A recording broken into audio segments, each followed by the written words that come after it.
সূৰ্যই যদি গৰম দি ৰ'দ দি নদীৰ পানী শোষণ কৰি নলয় তেতিয়াহলে মানুহে কেতিয়াও বৰষুণ নাপালে।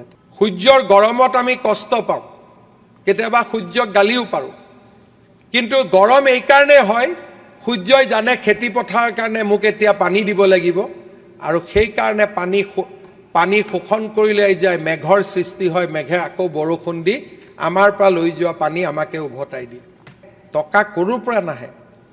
টকা যেনেকৈ পৰিয়ালত পিতৃয়ে শ্ৰমেৰে উপাৰ্জন কৰি ঘৰলৈকে টকা আনে, তেনেকৈ এখন ৰাজ্যৰ জনসাধাৰণে কপালৰ ঘাম মাটিত পেলাই ৰাজ্যলৈ পুঁজি আনিব লাগিব। মোৰতো দুখ লাগি থাকে, উৰিষ্যাত প্ৰতি সপ্তাহতে 10,000 কোটি টকা বিনিয়োগৰ স্বাক্ষৰ হয়।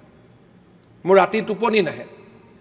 2টা বজাত মই চিফ ছেক্ৰেটাৰীলৈকে এইবিলাক হোৱাটছআপবিলাক টুইটবিলাক পঠাই দিওঁ। পশ্চিমবংগ, উৰিষ্যা বহুতবিলাক আজিকালি পৰ্টেল আছে। মোৰতো দুখ লাগি থাকে, উৰিষ্যাত প্ৰতি সপ্তাহতে 10,000 কোটি টকা বিনিয়োগৰ স্বাক্ষৰ হয়।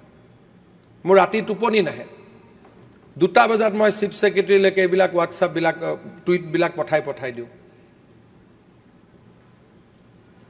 এই মাত্ৰ যোৱা মাহত মাত্ৰ অধ্যক্ষ মহোদয়, বিদেশী কোম্পানী এটাৰ লগত আদানীয়ে উৰিষ্যাত 1 লাখ কোটি টকা বিনিয়োগৰ এটা চুক্তিত স্বাক্ষৰ কৰিলে। এটা না আন্দোলন না হুলস্থুল। 1 লাখ কোটি টকা যদি বিনিয়োগ হয়, সেইখন ৰাজ্যৰ GDP will be increased by 2%. মইতো ৰাতি এইবিলাকে চাই থাকোঁ 2টা-3টালৈকে, ক'ত কিনে, ক'ত কোনে কি আমাৰ ইনভেষ্টমেণ্ট আনিলে।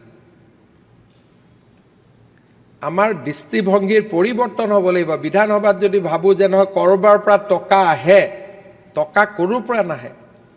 টকা যেনেকৈ পৰিয়ালত পিতৃয়ে শ্ৰমেৰে উপাৰ্জন কৰি ঘৰলৈকে টকা আনে, তেনেকৈ এখন ৰাজ্যৰ জনসাধাৰণে কপালৰ ঘাম মাটিত পেলাই ৰাজ্যলৈ পুঁজি আনিব লাগিব।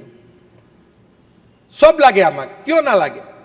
দলং লাগে, বাঁহৰ দলং পকী হ'ব লাগে, কাঠৰ দলং হ'ব লাগে, PM ডিভাইন হ'ব লাগে, নেচিত পাব লাগে, বিশ্ববিদ্যালয় পাব লাগে, থানা পাব লাগে, চাৰ্কুল পাব লাগে, আমাক সকলো পাব লাগে।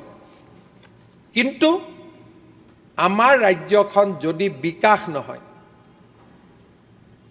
সূৰ্যই যদি গৰম দি ৰ'দ দি নদীৰ পানী শোষণ কৰি নলয় তেতিয়াহলে মানুহে কেতিয়াও বৰষুণ নাপালেহেঁতেন। সূৰ্যৰ গৰমত আমি কষ্ট পাওঁ, কেতিয়াবা সূৰ্যক গালিও পাৰো, কিন্তু গৰম এই কাৰণে হয় সূৰ্যই জানে খেতি পথাৰৰ কাৰণে মোক এতিয়া পানী দিব লাগিব, আৰু সেই কাৰণে পানী শোষণ কৰি লৈ যায়, মেঘৰ সৃষ্টি হয়, মেঘে আকৌ বৰষুণ দি আমাৰ পৰা লৈ যোৱা পানী আমাকে উভতাই দিয়ে। This is the circulation. ৰাইজে বিকাশৰ ৰাস্তা পোনাব লাগিব, বিকাশ ৰাজ্যত হ'ব লাগিব, আৰু লক্ষ্মী যেতিয়া ৰাজ্যত প্ৰৱেশ কৰে তেতিয়াহ'লে তাত দৰিদ্ৰতা থাকিব নোৱাৰিব।